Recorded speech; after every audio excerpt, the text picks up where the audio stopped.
கிறிஸ்துவில் பிரியமானவர்களே, நம்முடைய அருமை இரட்சகரும் மீட்பருமாம் இயேசு கிறிஸ்துவின் நாமத்தில் உங்களை அன்போடு கூட வாழ்த்துகின்றேன். இந்த நாட்கள் கிறிஸ்துவின் பிறப்பையும் அவர் பிறந்த பொழுது நடந்த நிகழ்வுகளையும் நாம் தியானிக்கிற நாட்கள்.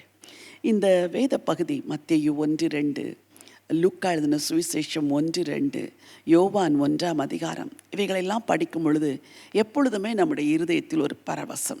கிறிஸ்மஸ் நாட்களிலே இந்த மத்தேயு 1:2 அதிகாரத்தையும் லூக்கா 1ஆம் 2ஆம் அதிகாரத்தையும் திரும்ப திரும்ப படியுங்கள். பல காரியங்களை ஆண்டவர் உங்களோடு கூட பேசி இடைப்படுவார். ஆண்டவர் இயேசு இந்த பூமியிலே பிறந்த பொழுது ஒரு எளிய குடும்பத்தில் வந்து பிறந்தார். நாம் நினைக்கிறோம் நாம் எல்லாமே எளிய குடும்பத்தில் பிறந்தால் வாழ்க்கையிலே முன்னேற முடியாது என்று, மேலே வர முடியாது என்று. லூக்கா எழுதின சுவிசேஷம் 2ஆம் அதிகாரம் 7ஆம் வசனத்தை உங்களுக்கு நான் வாசிக்க விரும்புகிறேன். அவள் தன் முதற்பேரான குமாரனை பெற்று சத்திரத்திலே அவர்களுக்கு இடம் இல்லாதிருந்தபடியினால் பிள்ளையை துணிகளில் சுற்றி முன்னணையிலே கிடத்தினாள். இந்த வசனம் எப்படி இருக்கிறது? அண்ட சராசரத்தையும் படைத்த தேவாதி தேவனுடைய மைந்தன் இந்த பூமியிலே வந்து பிறக்கிறார். தேவதூதர்களெல்லாம் அவர் பிறந்த பொழுது பாடல்களை பாடினார்கள். ஆனால் இந்த கிறிஸ்து அரண்மனையிலே பிறக்கவில்லை. அவள் தன் பிள்ளையை பெற்று சத்திரத்தில் அவர்களுக்கு இடமில்லாதிருந்தபடினால், அந்நாட்களில் இருந்த சத்திரங்கள் எல்லாம் குறைவாகத்தான் இருந்திருக்கும். இப்படிப்பட்ட ஒரு குடிமதிப்பு எழுதப்படும் மக்களெல்லாம் பெத்லகேமுக்கு வருவார்கள் என்று யாரும் நினைத்திருக்க மாட்டார்கள். எல்லாரும் எருசலேமுக்குத்தான் போவார்கள். பெத்லகேமிலே அவ்வளவு மக்கள் வருவதற்கு வாய்ப்புகள் குறைவு. அங்கே பண்டிகைகள் கொண்டாடப்படுவதில்லை, அங்கே தேவாலயம் இல்லை. எருசலேமிலே தேவாலயம் இருந்தது, எருசலேமிலே பண்டிகைகள் கொண்டாடப்படும், அங்கு சத்திரங்கள் அதிகம் இருந்தது. இங்கே சத்திரத்தில் இயேசு ராஜாவுக்கு இடம் இல்லை. கொஞ்சம் யோசித்து பார்த்தேன் அதை. குழந்தையை வைத்துக்கொண்டு மரியாள் தத்தளிக்கிறாள். யோசேப்பு ஒவ்வொரு சத்திரமாய் போய் இடம் கேட்டிருப்பார். இங்கே ஒரு இடம் இருக்கிறதா, இங்கே இடம் இருக்கிறதா, ஒரு கர்ப்பிணி பெண்ணை அழைத்து வந்திருக்கிறேன், அல்லது பிள்ளை பிறந்திருக்கிறது, குழந்தையை பத்திரமாய் காப்பாற்ற ஒரு இடம் இருக்கிறதா, இடம் இருக்கிறதா என்று எத்தனையோ சத்திரங்களில் போய் கேட்டிருப்பார். சத்திரத்தில் இடம் இல்லை. இதுதான் அந்த இரட்சகருக்கு கொடுக்கப்பட்ட பதில். கூடவே வசனம் சொல்லுகிறது, பிள்ளையை துணிகளில் சுற்றி என்று.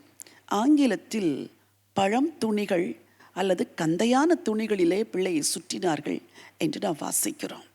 இது கூட கிறிஸ்து இயேசுவின் பிறப்பு ஒரு எளிய பிறப்பாய், அற்பமான பிறப்பாக இருந்ததை நமக்கு சொல்லுகிறது.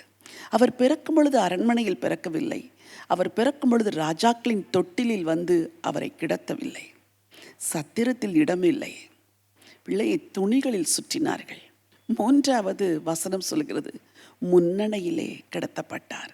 எது இந்த முன்னணை? சரித்திரம் சொல்கிறது, ஆடு மாடுகளுக்கு வைக்கோலையும் தானியத்தையும் போடுவார்களே அந்த தொட்டி, அந்த தொட்டியை அவர்கள் குழந்தைக்கு தொட்டிலாக மாற்றி கிறிஸ்துவை அங்கே படுக்க வைத்தார்கள். அவருடைய பிறப்பு எளிமையானது, அவருடைய துவக்கம் எளிமையானது. ஆனால் அவர் இரட்சகராய் முழு உலகத்திற்கும் இன்றைக்கு அங்கீகரிக்கப்பட்டிருக்கிறார்.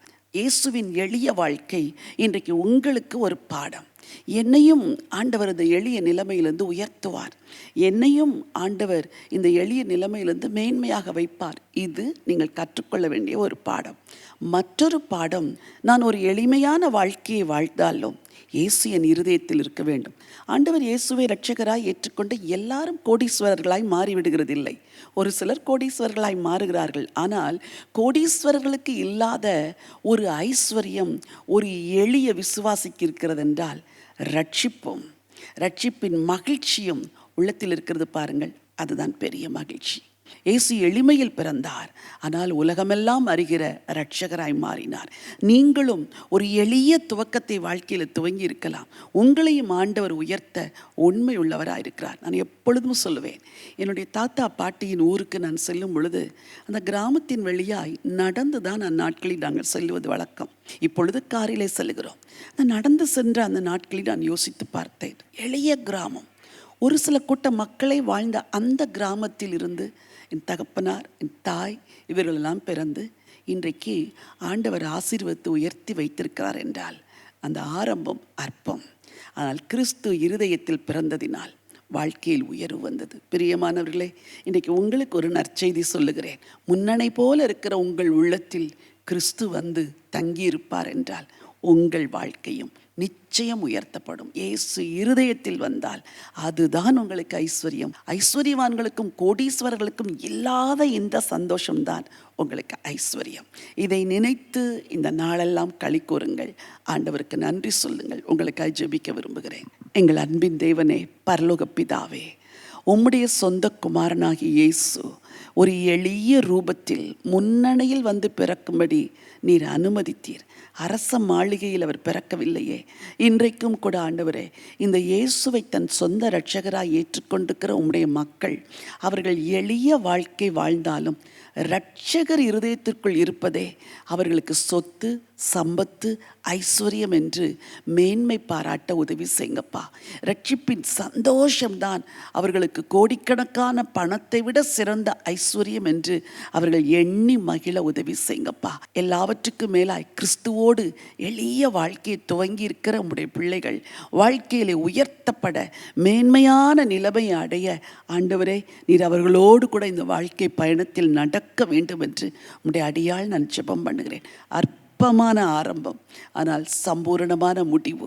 எளிய வாழ்க்கை, ஆனால் பரலோக பாக்கியம். இந்த பெரிய நன்மைக்காக நன்றி நிறைந்த உள்ளத்தோடு உம்மை ஸ்தோத்திரிக்கிறோம்ப்பா. மீட்பெரும் இரட்சகருமாம் இயேசுவின் நாமத்தில் ஜெபிக்கிறேன் நல்ல பிதாவே, ஆமேன், ஆமேன். பிரியமானவர்களே, உங்கள் வாழ்க்கை எளிய வாழ்க்கையை இந்த பூமியில் துவங்கியிருக்கலாம். ஆனால் இயேசுவை முன்னணியில் கடத்தியது போல உங்கள் இருதயத்தில் நீங்கள் ஏற்றுக்கொள்ளும் பொழுது உங்கள் வாழ்க்கை மகிமையின் வாழ்க்கையாக நிச்சயமாய் மாறும். ஆண்டவர் இந்த அற்பமான வாழ்விலிருந்து பரலோகம் என்ற உன்னதமான வாழ்வுக்கு உங்களை அழைத்துச் செல்வார்.